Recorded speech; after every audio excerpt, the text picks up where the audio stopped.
Hello பசங்களா, welcome to Xylem question of the day series. எல்லாரும் எப்படி இருக்கீங்க? நல்லா இருக்கீங்களா? எஸ் பசங்களா, வரப்போற நீட் எக்ஸாம்க்கான சைலத்தோட online and offline crash programme admissions போயிட்டு இருக்காங்க. சைலத்தோட XPL online crash programme is already going on. அதோட ஃபீ டீடைல்ஸ், அதே மாதிரி காண்டாக்ட் நம்பர் எல்லாமே இங்கே இருக்கு. So if you want to give your best in NEET 2026 உடனே ஜாயின் பண்ணிக்கோங்க. இல்லை நீங்கள் ஆஃப்லைனாக படிக்கணும் ஆசைப்படுறீங்கன்னா சைலத்தோட கோயம்புத்தூர், திருச்சி, திருநெல்வேலி கேம்பஸில் மார்ச் 27ஆம் தேதியிலிருந்து எக்ஸ்பிஎல் ஆஃப்லைன் 1 month இன்டென்ஸான கிராஷ் ப்ரோக்ராம் நடக்க போகுது. அதுலேயும் ஜாயின் பண்ணலாம். இல்லை உங்களுக்கு எக்ஸாம் சீரீஸ் மட்டும்தான் வேணும்னா last minute revision program LMRP series இருக்காங்க. அது இந்த நம்பருக்கு கால் பண்ணி அதை பற்றியும் நீங்கள் விசாரிக்கலாம். அட்மிஷன் எடுங்க, நல்லா படிங்க.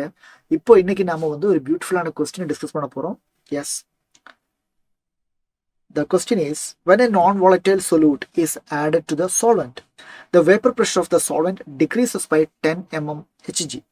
The mole fraction of the solute in the solution is 0.2. What would be the mole fraction of the solvent if decrease in vapor pressure is 20 mm Hg? Okay, first line.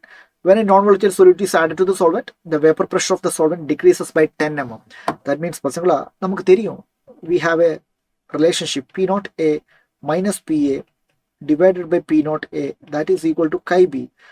இது நமக்கு தெரியும், RLVP, relative lowering of vapor pressure. அப்போ இங்க P naught A minus PA அது directly proportional to chi B ன்னு சொல்லலாமா? தாராளமா சொல்லலாம்.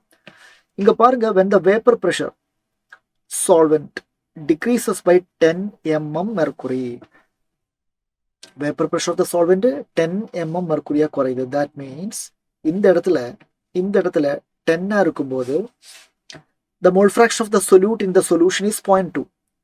It is 0.2. chi B 0.2. Okay. So இது நமக்கு ஒரு relationship. Now, what would be the mole fraction of the solvent? What would be the mole fraction of the solvent? அதுதான் கண்டுபிடிக்கணும். If decrease in vapor pressure is 20 mm Hg, 10 mm ஆகும்போது chi B 0.2. Then 20 mm ஆகும்போது 10 ஓட double தானே 20, அப்போ 0.2 double 0.4. அப்போ chi B என்ன ஆகும்? 0.4.